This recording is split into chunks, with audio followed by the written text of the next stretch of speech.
Stingers, ladies and gentlemen, it's the F-16 Fighting Falcon.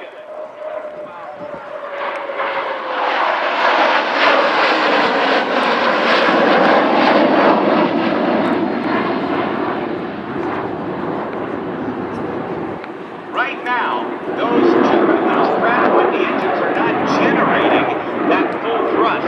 We will get a chance to hear some of that as the F-16s are going to beat up the field a little bit. They're going to do what we call pattern work for a few minutes. They'll come by, they'll do a low approach. It'll appear that they're going to land.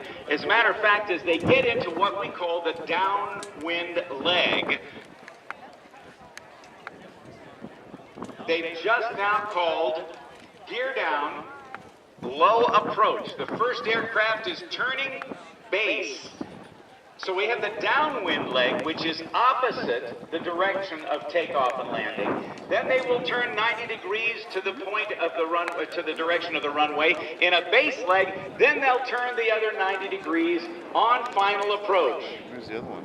He's over there. As Waldo approaches from the right, you'll be able to see Sting 1-1. That's the call sign to the airplane with the wheels down. He gets down there. He'll pull the wheels up, shove the throttles forward, and I think we're going to get a full burner pass right now.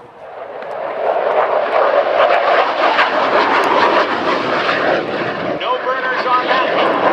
There's the burner. We can actually hear the difference when raw jet fuel is being poured into the exhaust. The throttle in the pilot's left hand goes up to full military power, and then it's jogged a little bit and shoved farther forward to really put the gas in there.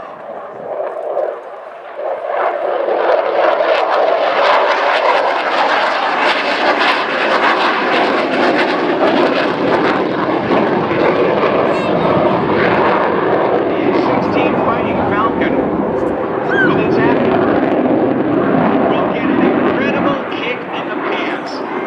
That extra thrust gained You guys got by that putting kick, the didn't you? Got what? That kick in the pants.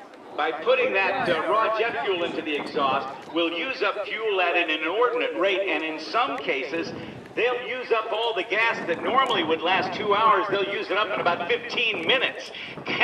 But boy, is it important when you got to get into a fight or out of a fight.